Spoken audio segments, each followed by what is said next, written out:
Hello बच्चों, नमस्ते बच्चों।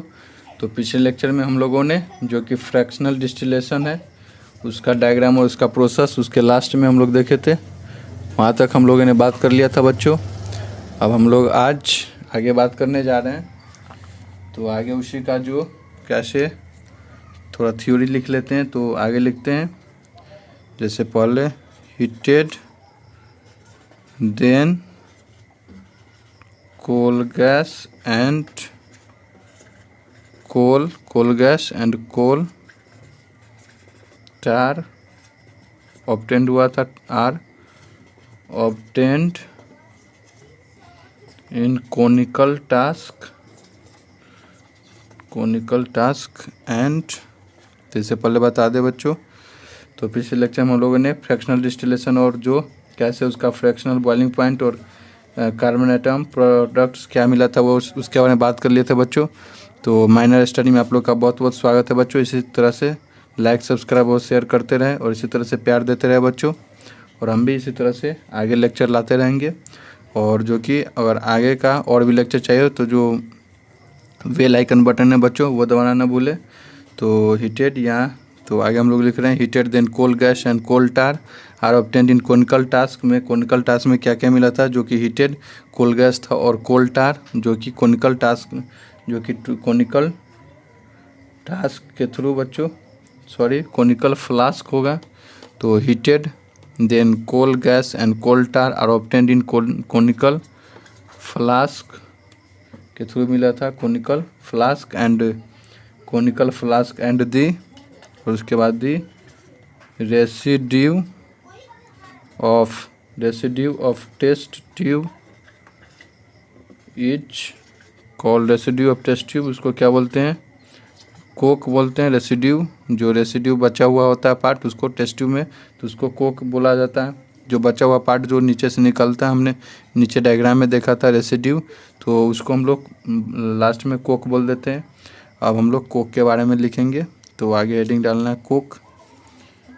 तो कोक के बारे में अब हम लोग लिखने जा रहे हैं बच्चों।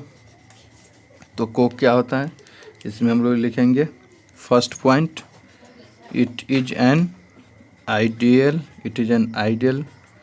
इसको हम लोग आइडियल फ्यूल बोलते हैं। क्यों बोलते हैं, तो because coke it burns with, ये जलता है बच्चों, it burns with no smoke, यानी कोई स्मोक नहीं होता इसमें, no smoke, it burns with no smoke. तो इसीलिए हम इसको आइडियल फ्यूल बोल देते हैं। और सेकेंड पॉइंट कोक में हम लोग ये लिख सकते हैं, इट इज द, जो कि प्योरेस्ट फॉर्म होता है, it is the purest form of carbon के प्योरेस्ट फॉर्म होता है। और आगे हम लोग थर्ड में लिख सकते हैं इट इज, जो कि ये यूज्ड एज डोमेस्टिक फ्यूल के रूप में ये यूज किया जाता है।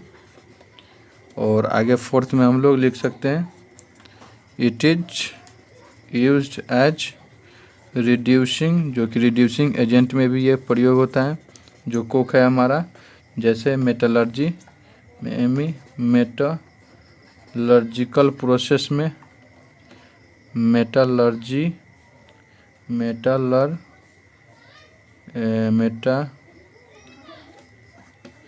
इन एजेंट किसके, जो कि मेटलर्जिकल प्रोसेस में।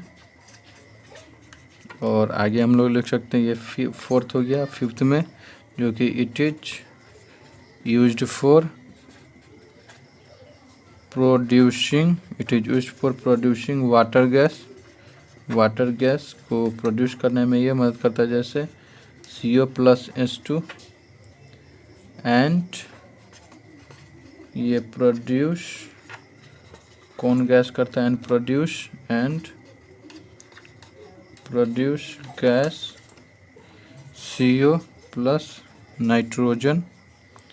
और सिक्स्थ पॉइंट हम लोग लिख सकते हैं इट इज यूज्ड फॉर, ये किस लिए यूज होता है, used for producing carbides produce करता है, जैसे कि कैल्शियम कार्बाइड,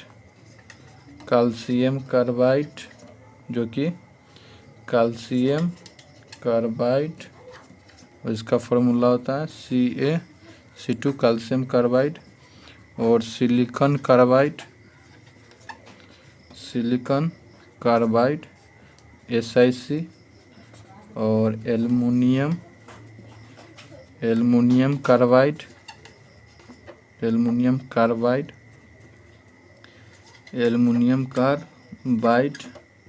जो कि Al4C3 होता है, Al4C3 एल्युमिनियम कार्बाइड। और ये कोक था बच्चों। अब हम लोग कोल टार के बारे में बात करेंगे। तो आगे हम लोग कोल टार लिखते हैं। तो अगला पॉइंट हम लोग कोल टार के बारे में लिखेंगे। तो आगे हम लोग को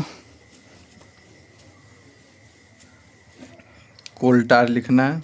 तो अगला हेडिंग CO कोल टार हो गया। कोल टार में लिख सकते हैं first point, it is black terry material. हो गया, ब्लैक टैरी मटेरियल। और इसी में हम लोग आगे लिख सकते हैं ये हाईली विस्कस यानी गाढ़ा होता है, विस्कस यानी गाढ़ा, highly viscous liquid with unpleasant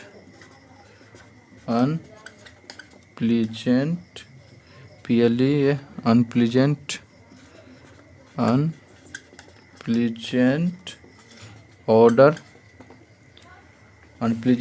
और आगे हम लोग लिख सकते हैं इट इज द, ये मिक्सचर किसका होता है, इट इज द मिक्सचर, ये मिक्सचर होता है 200 डिफरेंट एलिमेंट का बच्चों, 200 डिफरेंट कंपाउंड का, DRE डिफरेंट कंपाउंड्स।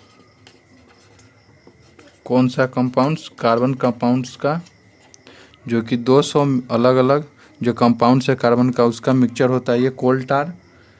और आगे इसी में ये कोल टार था जो कि कार्बन और कोल टार में। और आगे हम लोग it is the source of, ये किसका सोर्स है, रॉ मटेरियल फॉर, ये सोर्स है raw material manufacturing TER manufacturing various substances का, वेरियस सब्सटेंसेस जैसे सिंथेटिक डाइज हो गया, सिंथेटिक डाइज, ड्रग्स और एक्सप्लोसिव जो कि बम हो गया बच्चों जैसे, और परफ्यूम्स बनाने में कोल टार का यूज होता है, और एक्सेट्रा।